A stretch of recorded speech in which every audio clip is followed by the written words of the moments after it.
Hi, నేను మహాలక్ష్మిని. ముందుగా మీ అందరికీ శ్రావణ మాసం శుభాకాంక్షలు అండి.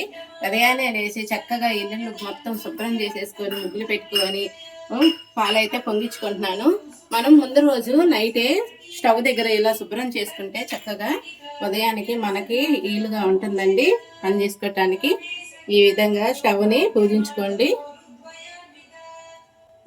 ఎందుకంటే మనం పాలు పొంగించుకోవాలి కదా అమ్మవారికి. అందుకని మనం స్టవ్ని ఇలా శుభ్రం చేసుకొని స్టవ్ దగ్గర ముగ్గులో ఏం పెట్టుకొని మనం పాలు పొంగించుకుంటే బాగుంటుంది. అమ్మవారికి పరమాన్నం అయితే చేస్తున్నానండి. ముందుగా బియ్యం తీసుకొని మనం ఒట్టి బియ్యంతోనే పరమాన్నం వండకూడదు కదా, అందుకని నేనైతే పెసరపప్పు అయితే వేసి చేస్తాను. పెసరపప్పు అయినా లేదా పచ్చనిపప్పు అయినా లేదా సగ్గుబియ్యం అయినా వేసుకొని మాత్రం చెయ్యాలి. పుట్టుగా బియ్యం పోసి అయితే పరమాన్నం చేయకూడదు. ఇలా రెండు పోసుకొని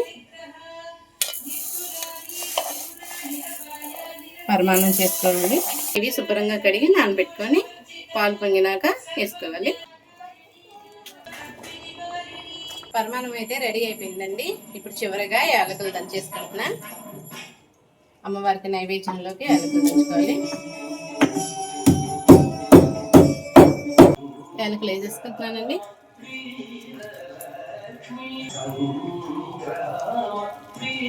కొంచెం నెయ్యి అమ్మవారికి నైవేద్యం రెడీ అయిపోయింది. ఇంకా పూజ చేసేసుకోవటమే.